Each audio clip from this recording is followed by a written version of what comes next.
Martha Stewart series starts right now. The Netflix documentary and all of you have inspired me to tell my Martha Stewart stories.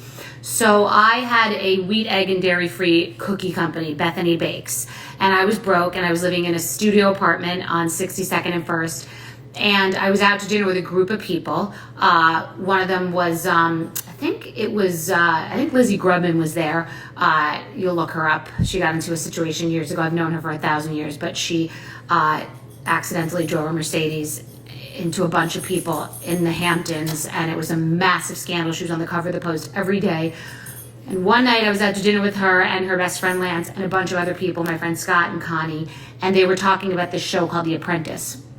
And they were saying that one of the tasks was selling like lemonade at a lemonade stand.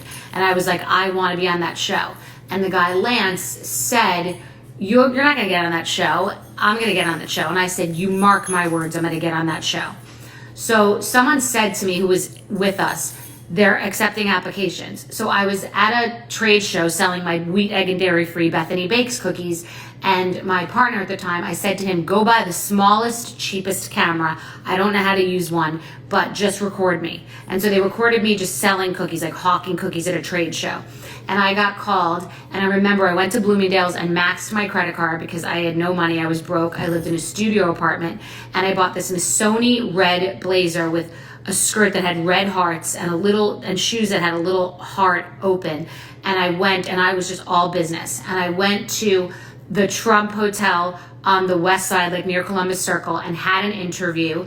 And this had been whittled down. And then I got a call back again, and I got flown to the DoubleTree Hotel in Santa Monica and was sequestered for 1 week.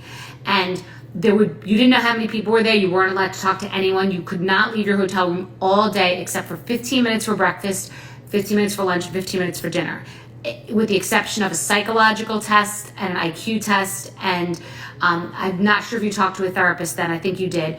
And it was a week. And you would see other people, but you couldn't say anything to them. You'd eat your lunch. You were so depressed. You were sitting in the room. I needed it so bad. I didn't want it. I needed the job. I was broke.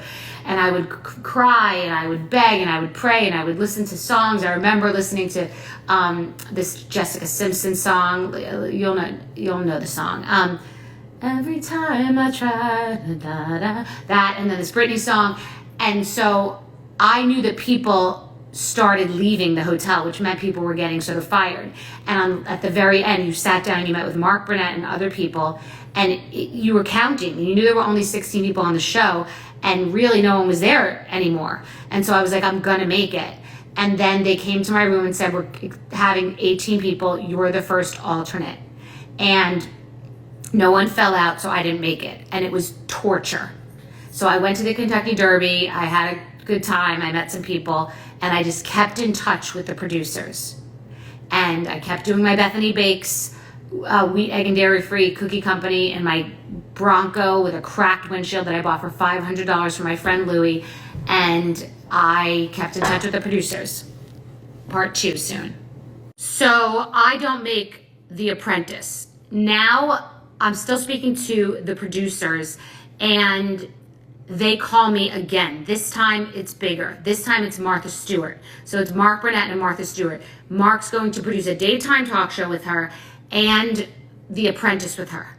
And it's going to be the biggest thing that ever happened. And they've been saving me for this because of my being a natural food chef and my wheat, egg, and dairy-free cookie company, Bethenny Bakes. And I had a company called Princess Pashmina when I was in LA, and I used to produce events.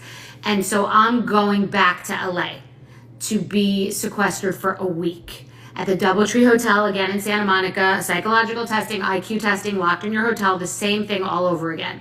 So we go the entire week, and at the end, I made it towards the end, we're sitting down with Mark Burnett, and he says, quote unquote, this is going to be the biggest thing ever because she's coming out of jail, and this is going to get 42 million is the number he said. I don't know why he said that number, but he said 42 million viewers. He said it's going to be the biggest thing that ever happened, and it sounded really big. I'll never forget, he was wearing like Ed Hardy type jeans or something, and there was and the first time around, I had been super business. Like, I'm a business person, and I am a hard worker and whatever, but I wasn't really thinking of the fact that it was television and it was entertainment. And this time I said, fuck it, I'm going irreverent, I'm just being me.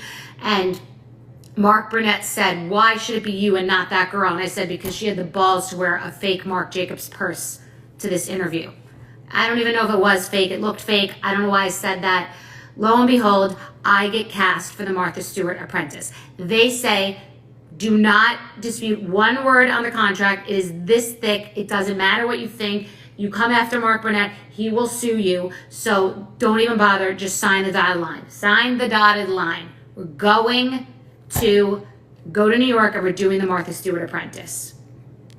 So now I'm prepared for the Martha Stewart Apprentice, and we show up, and it's this big loft, like this loft space. There's a building near the West Side Highway where you could pull a car in and it can go up in an elevator, and it's this crazy loft space that they built out. And I think it's like the back of where Martha Stewart Living Omni Media is.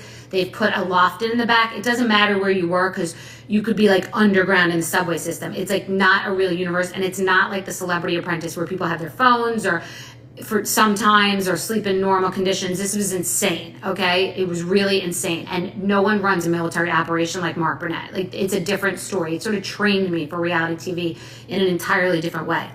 So I'll never forget the first day. It's hours and hours as we're showing up. And I remember looking into the camera the first time. Like, they were like, you don't look into the camera. Like, it was just daunting and it was crazy.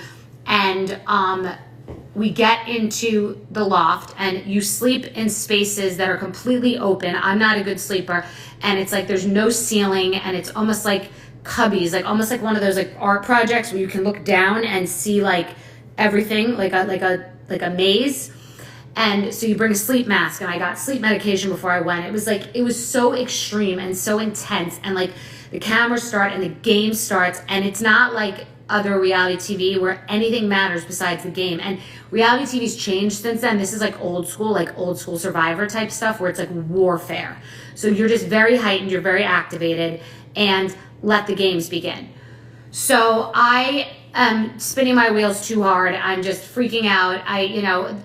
Gas that helped me was I'm very healthy, like I'm very clean, and so I was making this brown rice breakfast thing in the kitchen every day, and I was eating healthy, and I watched everyone eating junk, and like it was an exhausting experience. Everything I tell you will be verified by this guy Jim, who was there, Marcella, who became my friend. She was a chef that went on to do Food Network, Howie, Chuck, like Dawn, like Donna, like Dawn, and there was a Donna too.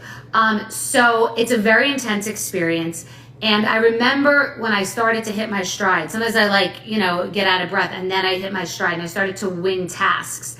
And one of the tasks that I won, I got to go to Martha Stewart's house I got to go to two of her houses. One day was either Bedford or Westport. I don't know if she had sold Westport. Bedford or Westport. I think it was Bedford. And we played like, not checkers, not chess. We played something that I remember, Scrabble. I think we played Scrabble. And it was such a good reward for winning this task. I think it was the coffee maker task. I got to play Scrabble with her, and I really liked her. And I remember her in the boardroom saying, cry and you're out of here. Like, because I think I said, I'm going to cry. And she said, cry when you're out of here. And someone said, fake it till you make it. And she said, at Martha Stewart Living Omni Media, we don't fake it till we make it. Or like, she was intense. And I liked it, because one thing about Martha is I always have said she will never ask someone to do something she hasn't done herself. Like, with every fiber of my being, do I know she's obsessively cleaned a toilet and, done everything meticulously? Yes. Why? Because I see myself in her, for better or for worse. She's a tough bitch, and she's from a different generation. She's from the Jeffrey Katzenberg generation of, if you're not going to come in on Saturday, don't bother coming in on Sunday. She's not from the coddly bullshit, when's my lunch break generation. Neither am I. Hate me, don't hate me, I don't care. She's not from the work-life balance generation. Neither am I. It's a different breed. If you know, you know. So I then also go to Maine to her house. Like, she has a house, the most beautiful house in Maine. I remember us flying into a place like Seal Harbor or something, and like, where was her house in Maine? Like, I'll think of it later. But I was so grateful. Like, I got to go to her house in Maine. I think I rode horses. Like, I was hitting my stride. Okay. And then one day I was out at a task or somewhere else, or someone, she came to visit the loft. I was doing something. I was either on a reward or I don't remember why. And she looked in my closet, and the other people that were in the loft said that she stopped and said, whose closet is this? And she saw that I had a Louis Vuitton suit. She commented on my suit. And I was thinking to myself, because I'm an in my head analytical person, oh shit.